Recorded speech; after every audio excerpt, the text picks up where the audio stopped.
everyone. I see your request, Kevin. How are you? Welcome, Lolo. Rich, how are you?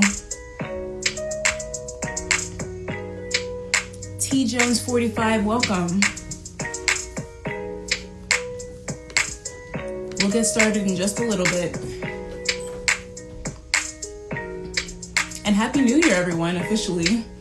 I know I haven't been able to say it through Testimony Tuesdays, but Happy New Year. I'm happy to hear you're doing better, Rich.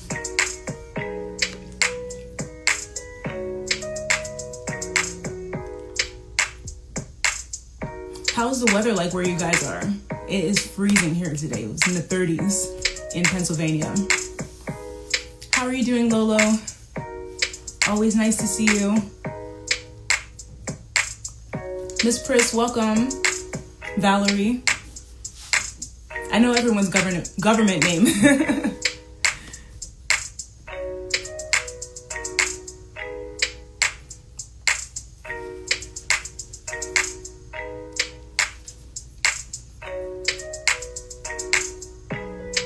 We're just gonna wait for a couple more people to come in. Our guest is here, so we won't wait too long.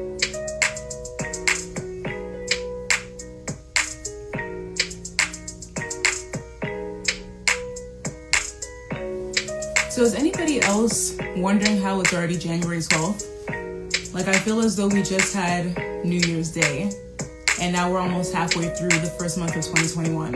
It's wild, right? But I think we're all just taking it a day at a time. Everyone's kind of like in a hurry to make 2021 not like 2020. And I think we just need to ease into it. Take a day at a time. Don't put any ultimatums on yourself, and just take things one step at a time.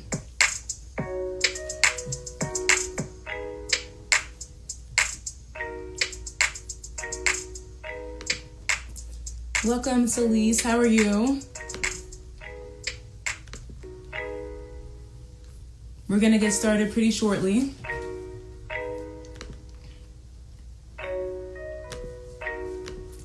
So, for my Purple Heart people, I just finished watching the movies The Photograph and Queen and Slim for the first time, and I will save my comments for our next Zoom meeting.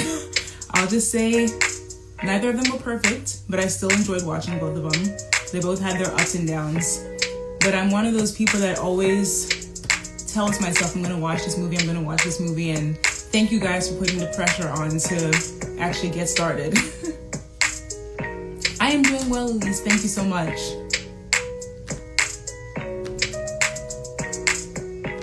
Yeah, I was just saying how I can't believe that we're almost halfway through January. Oh, Valerie, you just finished Queen and Slim? Yeah, it was something. It definitely did not end the way I thought it would. So I'm glad, because I'm usually pretty good at predicting movies, but then again, I feel as though if you can predict it too much, it's not that great to begin with.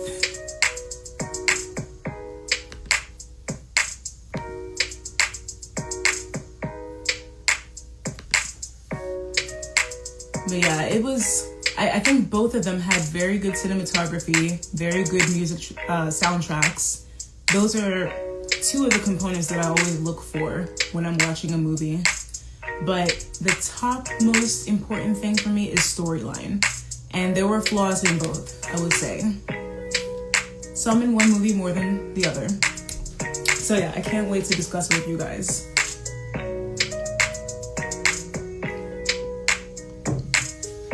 Welcome, Mistress Beats. How are you?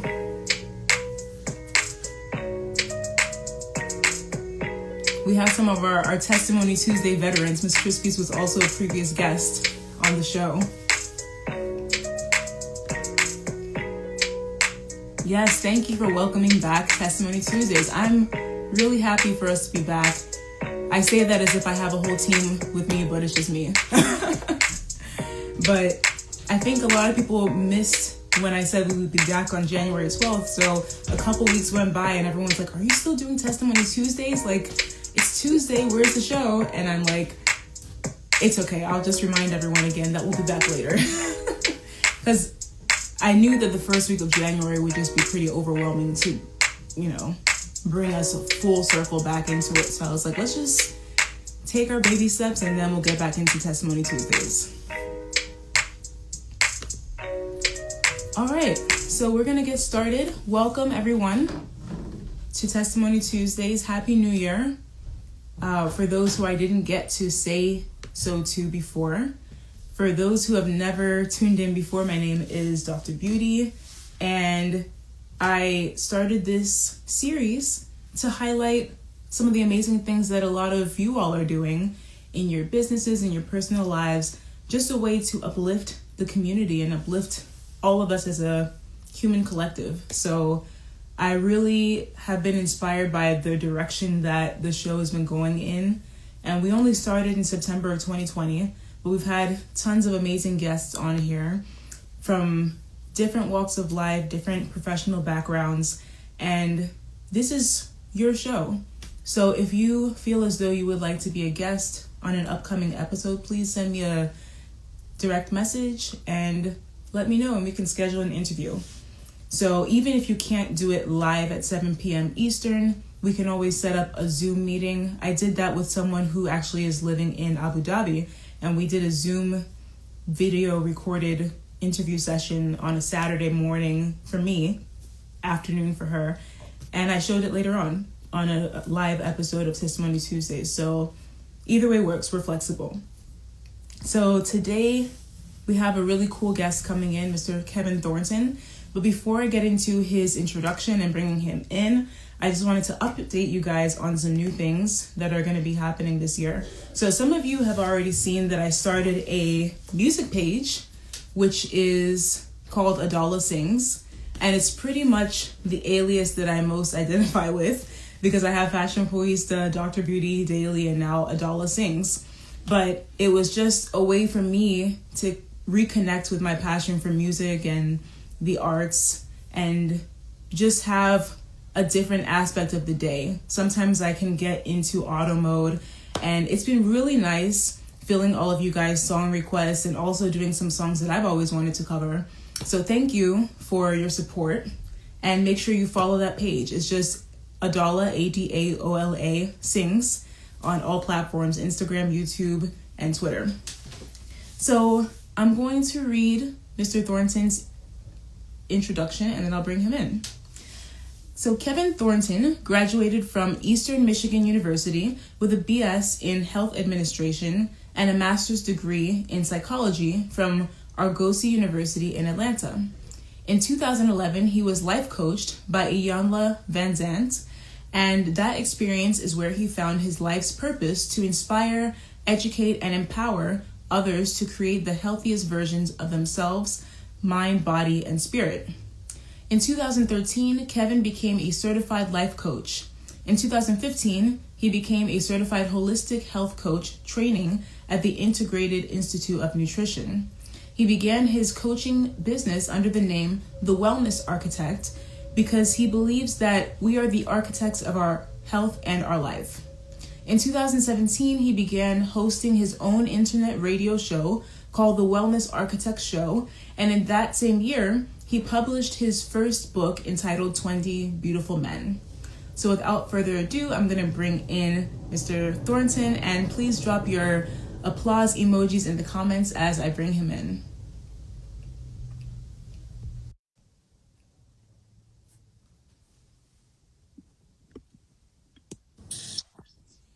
Good evening, Mr. Thornton. How you doing? Good. How are you? I'm doing excellent. Wonderful. Happy New Year to you. Sorry? Happy New Year to you. Oh, same to you, sir. Same to you. Happy 2021. Yes, ma'am. Yes. So it's so good to have you as my first guest of the new year. Thank you for having me. Oh, my pleasure. So usually before we get into the interview, we have an icebreaker. So I just ask a question. It's not a difficult question, just something to warm us up. So All right.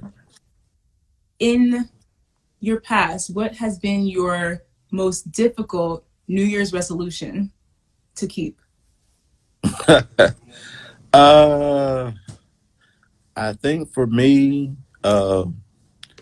every year I said I'm gonna give up candy. and I'll always break it by day one. Oh man. I have a real big sugar sweet tooth, so that's the hardest part for me. Yeah, I think a lot of us are guilty of that, and it is a difficult one to keep. I've definitely found that when I give myself ultimatums, it's a lot harder to keep, as I'm sure Exactly. you know with being a wellness coach. So I think baby Mhm. steps are the key. Exactly. Yes. All right. So how are you doing this evening? I am doing great. 2021 is going to be a great year. 2020 was a year of reflection to reset and renew. I try to keep as positive as possible, regardless of what happened in 2020, and know that it prepared me for what's going to happen to us good, all of us good in 2021. Yes, sir. I definitely agree with that.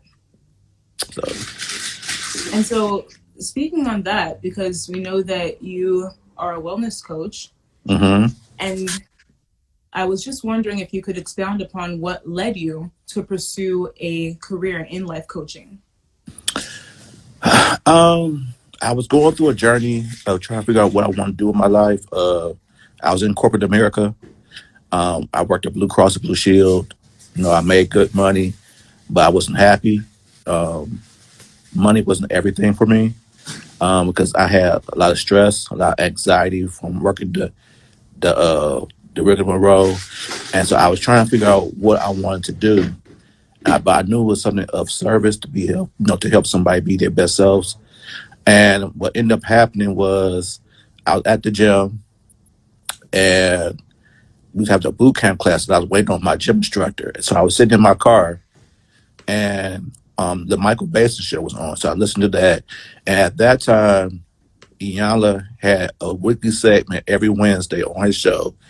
And on this particular show, she was like, she felt led to do a free 9-week session to the first 100 black men who emailed her.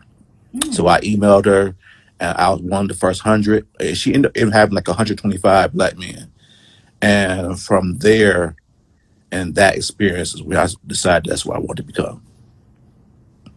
Because um, it was life changing. It made me realize what my issues was my issues, but it wasn't as bad as what I saw the rest of the men. And that's where I knew I wanted to help people, but I also really wanted to help our black men be better as well.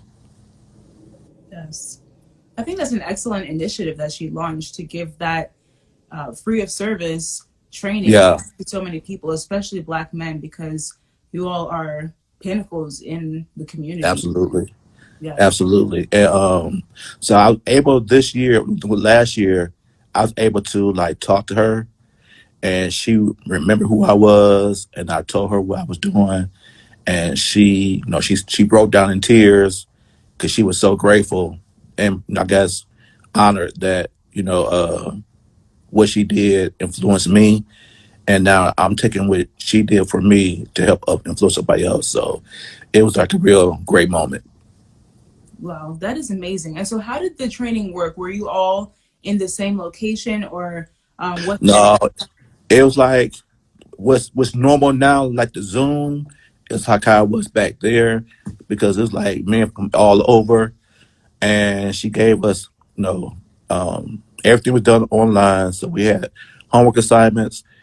She did. We had a lesson every week. So either her or somebody from her team taught the lesson on what's going on, and then we had to do our homework assignments. And she actually did the assignment, but she was the one who reviewed the assignments, pushed back on us if we didn't go deep into our responses or if we wasn't specific on our responses. She always pushed back on us.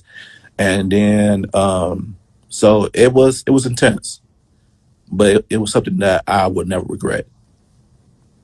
Right. And what do you think was one of the most valuable lessons that you learned from your training under her?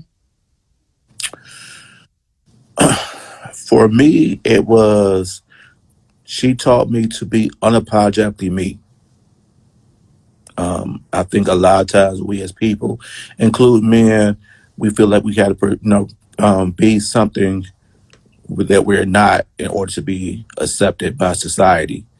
And she just let us know that we are acceptable as we are. So be unapologetically you all day, because when you're not you, you're attracting people to you that are attracted to the representation that you're putting out to the world and not who you really are. Right. That's really excellent advice, Hmm. especially since it can be so draining to try to live up to the expectations of others. Other people, absolutely. So I live by that for the rest of my life. Oh, that is wonderful. And were you nervous at all? Because I know for people who are not familiar with Iyanla Vanzant, she's got her show called Fix My Life. So, were So you a little bit intimidated? I would say this: how y'all see her on the show is how she is in real life. So that is not, she's not acting like that for the TV. That is her. But she also has that soft side. No, you see it on TV too. You could tell she has that motherly instinct as well. And so she's like that. She was like that with us because I guess she knew a lot of us, a lot of the men needed love, because most of the men that was suffering from abandonment issues or molestation issues. So, they they was lacking love. And so she had to be tough with us, but she also was nurturing. So it was times where I would turn in my assignment, and I would indicate my aha moment that I realized about myself. And I would send her an email to my aha moment and how I thanked her. And she would respond back, and she was like, okay, I'm about to walk away and start crying, because the fact that I got it, that touched her, and to where she was so connected to us that she would get emotional. So that made most of us really want to do better for ourselves, but also do it for her, because we know she was so invested into us. Right. Yeah, Yeah, so that is amazing. it was. Especially for her too to hear those vulnerable stories that I'm sure many of you had to share with her, doing that introspection, Yeah, you know. it it it was hard for her, but it was hard for us to hear as well. Some of them, to hear men say that they were molested by their mom's boyfriend, tell the mom that the boyfriend molested him, and the boyfriend called him a liar, and she chose the boyfriend over her son. That affected this man for the rest of his life. So he's like, the person who was supposed to protect him didn't, because she wanted that man more than she wanted him. Right. And so, that was heartbreaking to hear. And so, yeah. So it was a lot of stories like that. And I just think a lot of times the men's story is not heard enough. And so therefore people don't have an understanding of what black men go through, of how black men feel. So, we become misunderstood a lot. So, that's why I was really grateful for her for that. And then based off my experience, it's like, okay, I want to be that vessel as well to help them in this journey. Yes. And that's an interesting point that you brought up too with the trauma. Someone even commented the trauma is so deep because men in general are expected to be tough and not really outwardly Hmm. show their emotions. And Yeah, I'm sure this was a very healing process for everyone involved. it was. I even say this because like right now, I've been attracting a lot of men clients lately, black men as that, and within maybe 5-10 minutes of the initial session, they're in tears. Hmm. They're boohoo crying. I'm telling them to, it's okay to release it, because the reality is we've been taught not to show our emotions. If we show our emotions, we're soft or anything like that. So there's never been a safe space for men to really allow themselves to feel. So only thing we're able to show is happiness or anger, but we're not able to show any form of vulnerability or sadness. And so to see these men when who are, been abandoned, not having a father, or molested, and you ask them how they feel, not what they think, but how they feel, and I make them touch, go within their heart, they instantly start crying because no one has ever asked them how they feel before, Wow. or gave them permission to allow them to feel. And that's tough to hear because it seems like a question that we ask every day almost. We think that it equates to how are you doing or how's your day Hmm. going, but how you feel is such a weighted question for so many of us. Absolutely, because you can say how you doing, and so easy for people to say I'm doing fine, I'm doing okay, but that's it's completely different than how you really feel. Right. And I had one time where I had a client face to face, and I put my hand on his back and my other hand on his heart, and I asked him questions. And I said, "Tell me how you feel." And as he started to talk, he broke down and like bent over. He started crying because my energy of love was going to his heart and just overwhelmed him. Wow. And he just like boo hoo cried. And because he said that, a lot of these men, I feel bad for the ladies because they want men, but a lot of these men are broken and they looking for love, and the love they need is from that woman, and that's part of it. But the love they really need is a love from that man, that father figure that they never received, because the hole in their heart is from the father, not from something that a woman could ever fix. Right. I think it goes both ways too with women Mm-hmm. because sometimes Mm-hmm. women who have issues with their fathers are seeking Yeah, that out in a partner. they do, and that's it. And they're looking for that man to fill the void that the father gave them, because the father's supposed to be the first person they ever fall in love with, Right. and so they already affects their self esteem. In both cases, the men and the women's self esteem is extremely low because they feel like they're inadequate because the person who helped create them chose not to be part of their lives. Mm. Yes. And if we let that sink in, I can't understand that because I have both parents. But so I can't judge or tell them how to feel. And I think a lot of times people try to tell people how to feel. Well, you just need to let that go. But if you never experienced that type of loss or that type of rejection, you can't tell somebody how to feel. So, And that's interesting that you mentioned that because when it comes to you coaching someone who has a different life experience than you had, how do mhm. you give the best advice to them and how do you relate to them on that level, that emotional level? You know what's funny? Especially the men, they choose me, and they choose me because this is from their mouths. They choose me because they feel like I would be a great father. Hmm. So even though I have not had the experience, but I'm what I do very well is I listen, and I'm an active listener, and I want to hear. I want to give them a voice to let them speak and know and tell their story. I may not completely understand the story because that's not my story per se, but they choose me a lot of times because I'm that male figure they've been searching for and needing, all their lives. Right. So it's like a give.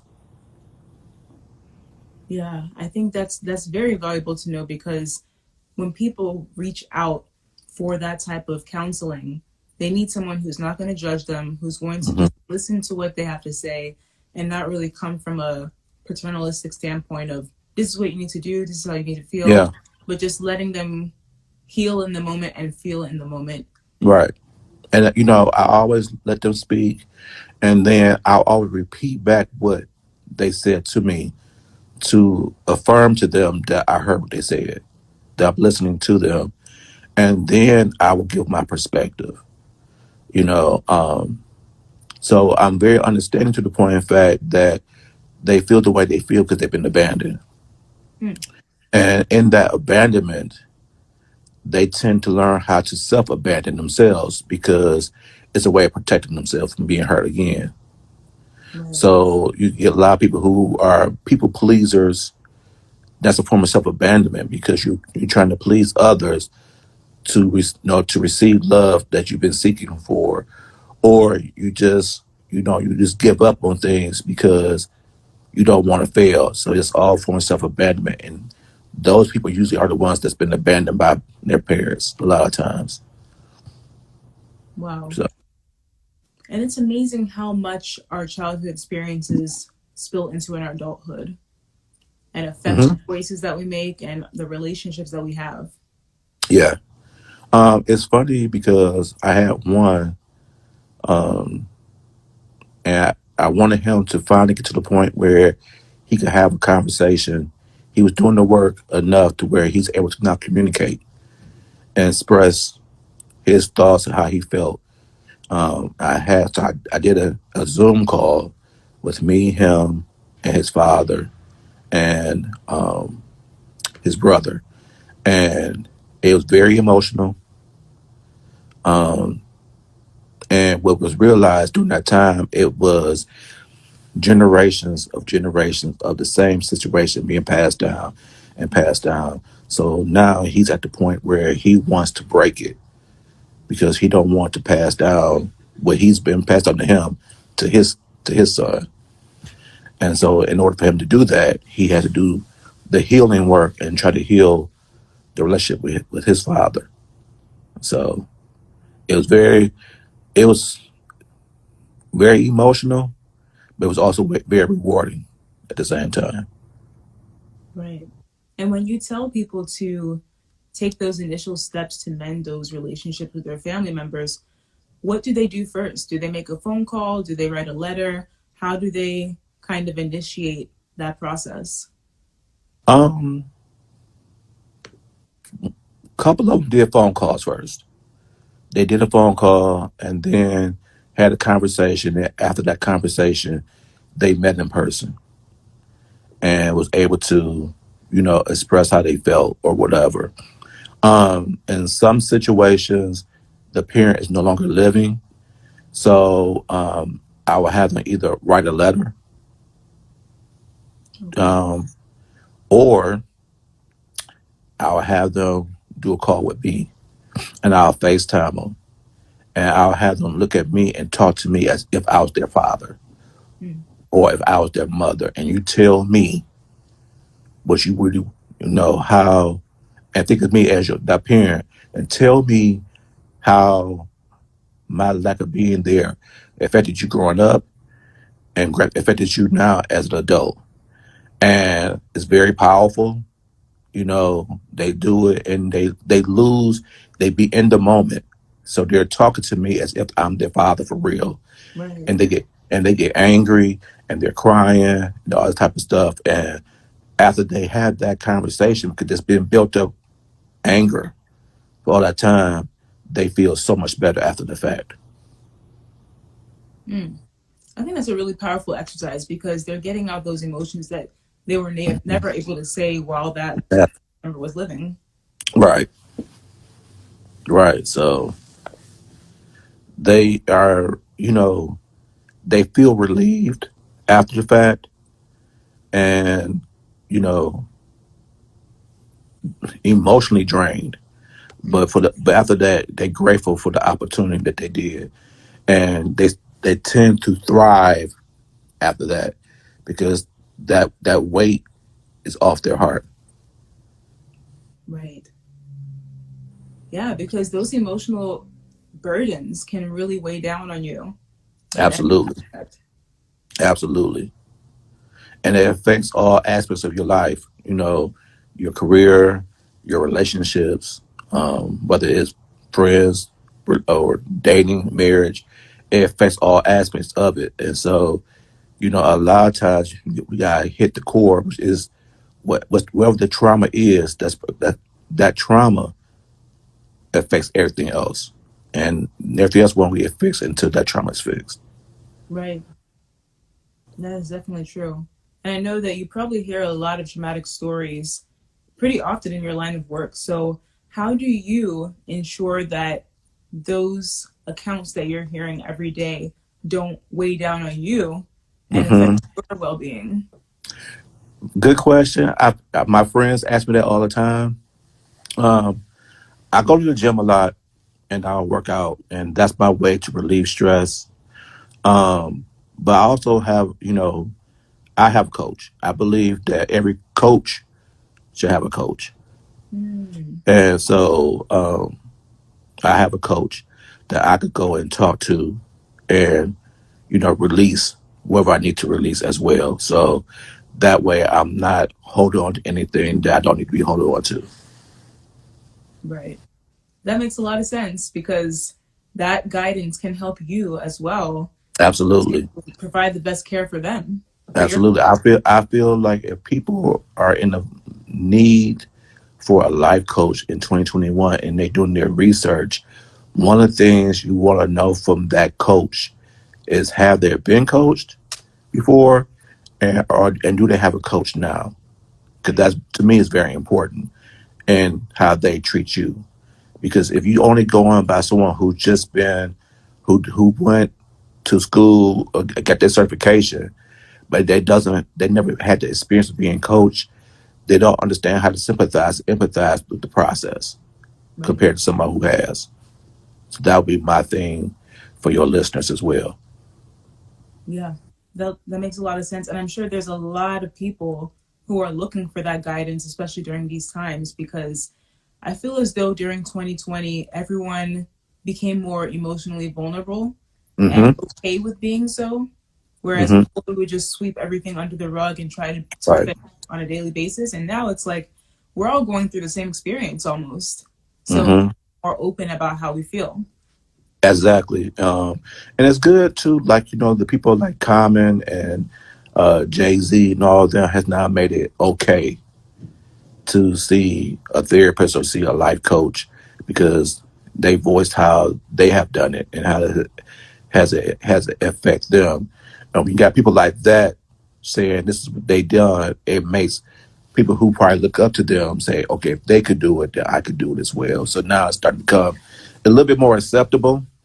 I think too, a lot of the younger ones, it's like the millennials, they are more emotionally intelligent than the ones in my age range and older. So they're more apt to come and find a life coach because they're more in tune with their emotions, more so than my generation is. So they don't have a problem that much doing that.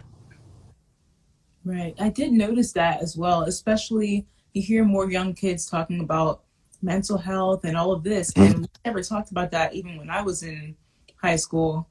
Mm-hmm. I just we knew what the semblance of the concept was, but we never really outwardly had these terms that we're Right, this experience as. right. And so, and so it's so funny because I did a show one time where I did the millennials and Generation Z with the Gen X, which is my generation, and the baby boomers, and just to see what the disconnect is. And it's a big disconnect. Um, the baby boomers and the silent generation, and even my generation to a certain extent, we are not emotional. We were not taught to be emotional. We're not taught to be affectionate like that for the most part. And, a lot of the millennials are raised by their parents, by their moms. Right. And so the mothers are more emotional, they're more affectionate, which makes them that way. And so to me, it makes them more in tune with their emotions, which is a good thing. But our generation and the other generations, we look at that as a negative thing Mm, because make it seem like, you know, that the parents are making the boys, the men, too feminine when they're just right. They're supposed to be able to be in tune with their emotions. We're the ones who have the issues because we're not in tune with our emotions, and we don't know how to be in tune with our emotions because we've been so ingrained to think that if we are, we cry or we express a certain type of emotion that we're soft, and it's up to us to try to get past that if we're going to ever get in touch with the other generations. Right. That's a very good perspective to point out the reason why there's so many intergenerational discrepancies in Hmm. communication, because emotions, the experiences that each generation Hmm. has had, and the funny thing about it is, I think no matter what happens, every generation is going to tell the next one, "You guys didn't have it like we did." You Right. know, even our Absolutely. parents, they tell us that. Absolutely. But it's funny because my dad is the silent generation, but he didn't raise us exactly like how he was raised. And so, most people in my generation, even the baby boom generation, we were raised kind of like fear based. Mm, So you feared your parents. right. You didn't push back onto them. Whatever they said went. Well, this new generation, they ask a lot of questions. They're not going to just accept what you say because you mama or daddy, and and they're not going to allow you to talk to them in any kind of manner because you're mama and daddy. And my generation, the older generation, look at that as being disrespectful. But my dad taught me differently, and he was like, um, he taught my brother and I to be respectful, but to also command and demand respect, including from him and her. So just Mm, because they are our parents does not give them the right to be disrespectful to us because they are our parents. right. So if they are any form of way we feel being disrespectful to us, we have that right to push back at them. And he said, because we can't to have the do's that I say and not as I do mentality, and things going to continue to work. So I think that's another part of the issue as well too. Oh yeah, I've seen that fear-based mentality in so many different communities, Hmm. and it cuts parents off emotionally from their children as well. Hmm. Because they're afraid to come to their parents and they can't trust them with Yep. the issues that they're going through, and so they That's carry that as absolutely, baggage. absolutely, absolutely. To where they are not comfortable to talk to their parents, to express anything, and it's tragic. To where they scared to even try to treat. And especially when you're grown, you still understand your parents as your parents, but now as you become adults, it's time for you to create that friendship with your parents, and a lot of them in my generation don't know how to do that. So that's the unfortunate part too. Yeah, because I think a lot of parents feel as though if they're friends with their children, that the respect is gone. Hmm. Just it's not the same relationship, but even when it comes to couples, you have to be friends first. And I Yeah, think it's the same way with yeah, kids, their parents too. yeah. It's like I'm 48, so my parents now are some of my closest friends. So I live in Atlanta, but my family is in Cleveland. So for Christmas, I FaceTimed. My brother came over to my parents' house, and they had wine. I had some wine, and we FaceTimed for 3 hours, and we just talked and laughed. And when I told my friends that, they were like, "Are you serious?" I said, "Yeah. Those are that's my mom and dad, but those are my friends too." Yes. And so I guess people, it's like it's hard for people to understand that. Yeah. And it shouldn't be. It shouldn't be. And I'm glad that we are, I think, collectively going in that direction of being more Hmm. open as a society with everyone. Because Hmm. a lot of discussions, even not only on the domestic basis, but even a national basis, we're having all these discussions come to the forefront that Right. needed to be voiced for so long. Hmm. Absolutely. Yeah. And another thing I wanted to ask you about was your name, the Wellness Architect. So how did you come up with that for your business? A client, a client gave it to me. I used to teach spin classes as well, and she was in my spin class, and I was telling her about the business I was creating and everything like that. And she came up to me. She's like, "You the wellness architect, you know?" Wow. And I'm like, "Huh?" And she said, "You the wellness architect. You are the architect of all of our wellness, mind, body, and spirit." And when she said it, it just stuck, and it made sense, and I haven't changed since. That is amazing. And It it's is. fitting. It is, you know, because we are truly are the architects of our lives, mind, body, and spirit. And wellness is everything, whether it's relationships, spiritual, financial, um, mental, all that, all part of that's part of wellness. So, for me to be able to help in all aspects of that, and know that you all are in control of that based on your thoughts and your actions, you know, it was fitting for me. Yes. Yeah, I like that word architect when it comes to that because we really take back that power Hmm. it takes to make our lives what we want it to be. Exactly. Exactly. And, that's where, I push us at, you know, i- if you have any kind of spiritual foundation, you always believe that, God is the highest power, wherever your God is. And if that's true, and you and your God is the co-architects of your lives, whatever other people are trying to do to hold us back from being our greatest self, it's up to us to not give them the power to do so.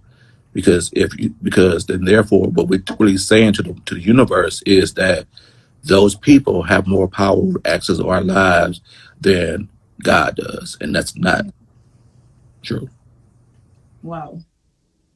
That's very important to say too because that concept of control and Hmm. who has control over our lives, once we lose sight of that, it can be a very anxiety driven experience. Exactly.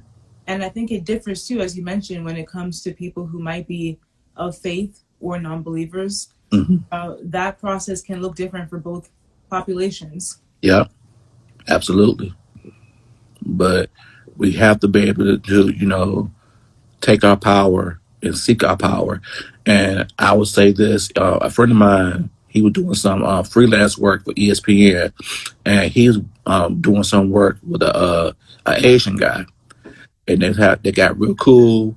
And he told my buddy, he say, the day African Americans and Black Americans realize their power is when America will change, Mm,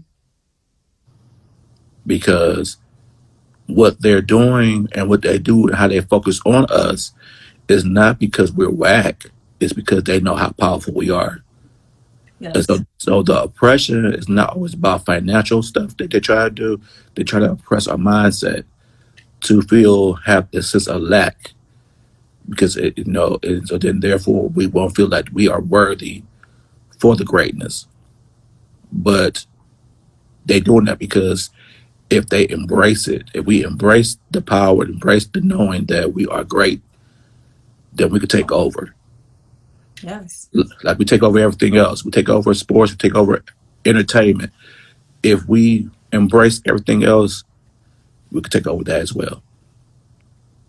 And it's a great point that you brought up because I read somewhere someone making an analogy between physical and mental slavery Hmm. and how even though the physical shackles are gone from so many, there's still that mental enslavement that's Hmm. on a daily basis. Absolutely. And so where I'm at right now, and I'm unapologetic with this, is that we started to see some changes. with the whole Black Lives Matter movement and all that. If things start to change, when they start to create laws for us, it's still it's still people like me who's going to be needed to really help us, because even though we got these laws created for us, we still got to be able to do the necessary work to change our mindset.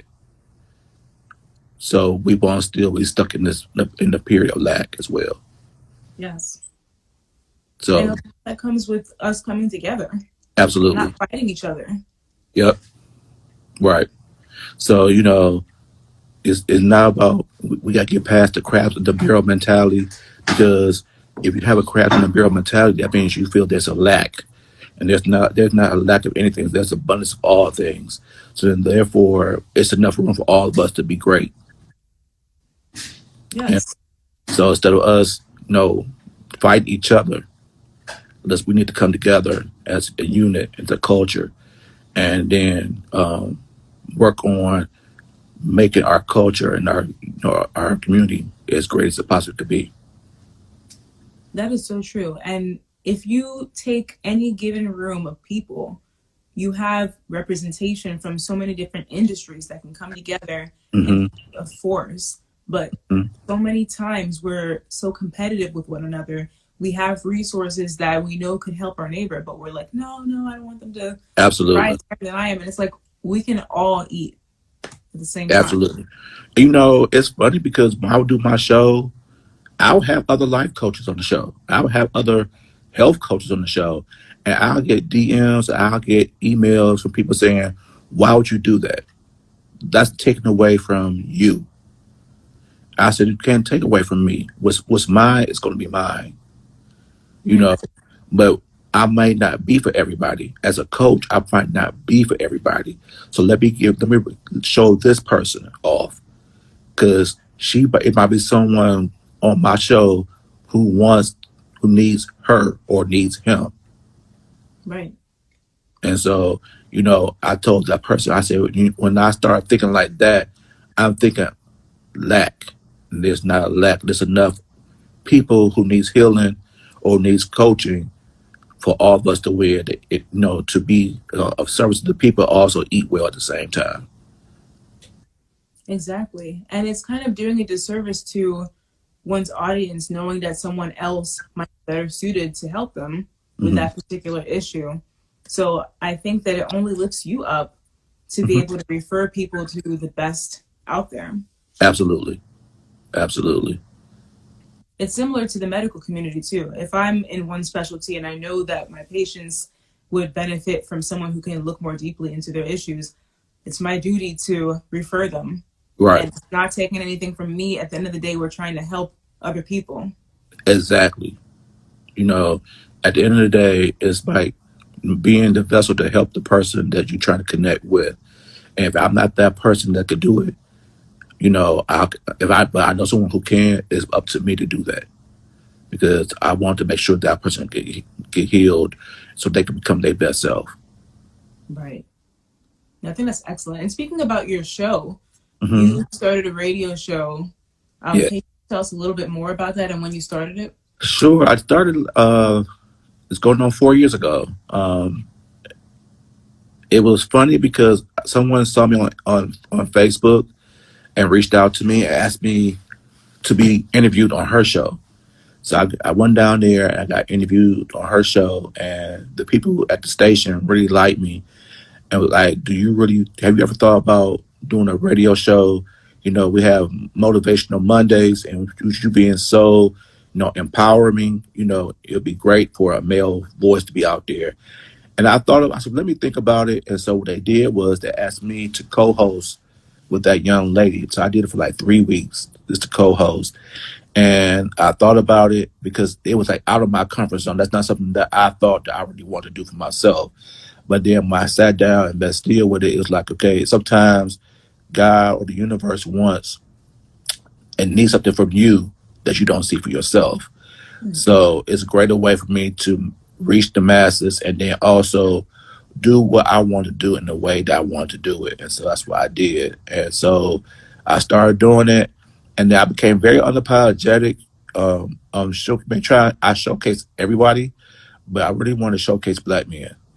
I wanted to be the vessel where, mainstream media does not showcase black men in a positive light. So it was up to me to showcase black men in a positive light, being educated, you know, um, doing things in the community that is not usually seen on TV. So I did that, and it's been an amazing ride. So yeah, I'm grateful for it. That is really wonderful because I really feel that with each generation of kids, especially, they just become more and more impressionable to what they Mhm. see on the media. Absolutely, So if they can see someone who looks like them doing something professionally that's inspiring to them, it makes such an impact on the way that they develop. exactly. So I showcase other life coaches, personal trainers. That's financial people for the financial wellness. I've done people who does like really into holistic living, you know, into like the Dr. Sebi type realm. Right. Um, and then it got to the point where people started from like from the political arena, start to ask me, can they come on to talk to me about the political climate and all that type of stuff. And so when they start getting to that point, you start to understand that, you're making a difference in the community. So, you know, it's rewarding to me. And then I got to the point where I started doing a men's roundtable every month to allow the men to create a safe space to have a conversation. And that way, the men and the women that's watching, especially the women, could get a better understanding of who and what we are as black men. Right. That is wonderful. That is really great. Congratulations on your show, Thank and you. thank you for showcasing all the different aspects of what black men can do, Yeah. because we have such a limited scope sometimes. It's either entertainment Yep. or Ab- sport. Yep. There's so much more we can do. Absolutely. I have a brother that I knew from college, and he has his PhD in African American Studies. So he's a professor at University of North Carolina, teaching African American Studies and all type of stuff. And I want to showcase that, because we need more educators. We need more male educators. And so I want to show them that that's a lane of a possibility that we as black men and women can go down and do and be effective and be a positive light to the rest of our community. Right, definitely. And speaking on that too, you also published your first book titled 20 Beautiful Men. So Yeah. can you tell us what the inspiration for that was? Well, I was reached out. Somebody reached out to me. A publishing company reached out to me, saw me on social media, and like they had this idea of like reaching out to influencers, whether life coaches or motivational speakers, to create this book called 20 Beautiful Men. So it's our version of uh, Soup for the Soul, but it's from coaching perspective from the male point of view. And we all created our own short stories about who we are and how we became who we are. And it took longer than what I expected because they had to wait on me. I ended up getting sick. I got bit by a poisonous spider. Oh no. I got bit by a brown recluse. So those who are not in Atlanta, a brown recluse is a small spider that is very deadly, and it bit me. Um, and I was in the hospital for a month. But in that time, I got much clarity about what was next, what I needed to do, and that was the one thing that I had to do. So when I got out of the hospital, I finished my part up and I did it, and yeah, and so now it's been well for me. And actually, this is the book right here, if y'all can see it. Oh yeah. And for your people who watching this live right now, if they purchase the book, go to my link, my Instagram is The book is $20. Not only will you get a signed copy from me, but I have a special gift to give you as well. And actually, the gift is costs more than the actual book. But it's my way to say thank you to you and to your listeners for supporting me and listening to me on the show. Oh, wonderful. So I hope everyone heard that and makes their purchase. The link is in your bio. Yeah, if you go to my PayPal link in the bio of my Instagram, the book is $20. You just put your information in there, and I will send you a signed copy and also a special gift. Oh, wonderful. Thank you so much for that. No problem. Thank you. Yes. Because I've been watching you doing what you do, and it's like if for you to be willing to. First of all, you were so quick to respond back to me when I said I want to be on your show, and you were so quick to say yes and so polite and everything like that. So then I said, but I just can't not continue to if I have the opportunity to listen to her shows on a regular basis. So I try to chime in when I can and watch the show to see from your perspective, from that Black woman's perspective of what you're trying to do to be a motivation and a light to the people. And so this is the least I could do for you and your listeners.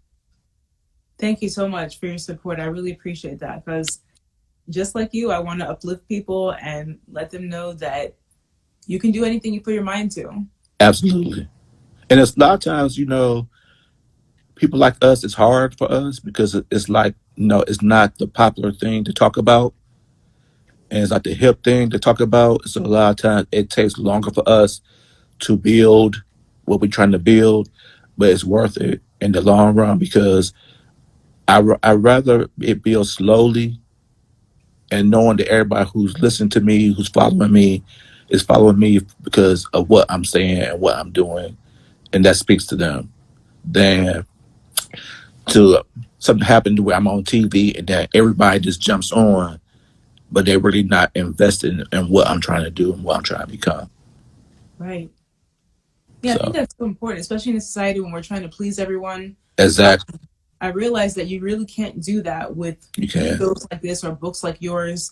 You really just have to put out what you want to put out and see who gravitates to that. Absolutely. And just realize, you're not here you're not here for everybody.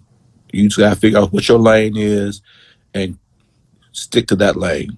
And those who are affected and you can help out in that lane, you're doing a great thing. Oh, thank you so much. Thank you. Oh, you're welcome. And for those who are looking to pursue the same career path as you with life coaching, what would you recommend that they do to get started? First and foremost, get coached. If they have not been coached, get coached. Just to see the experience of what it is to be to be coached. And then I want you to go through that experience and you still feel as if that's something that you want to do. You can go, there's a lot of online certification sites they can go through. A lot of times they ask you to get a mentor.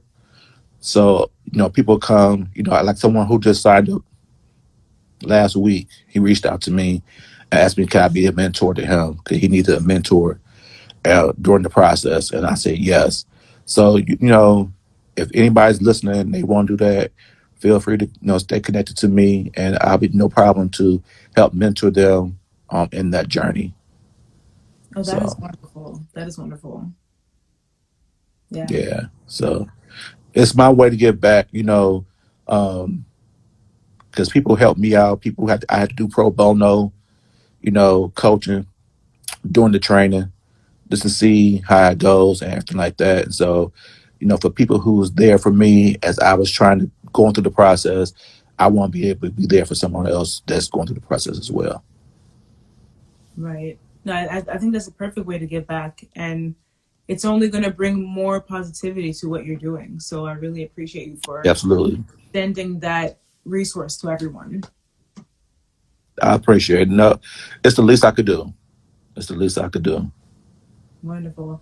Well, Mr. Thornton, I really appreciate your time this evening, letting us know about your journey and what you're trying to do in the community, what you have achieved in the community with your life coaching, especially with the Black men in our community. And I definitely will be purchasing your book. Thank you. Because I really enjoy reading about what the journeys of other people have been like as well to get them to where they're at. So I know this is going to be such an inspiration. And everyone in here, please make your way to purchase his book as well.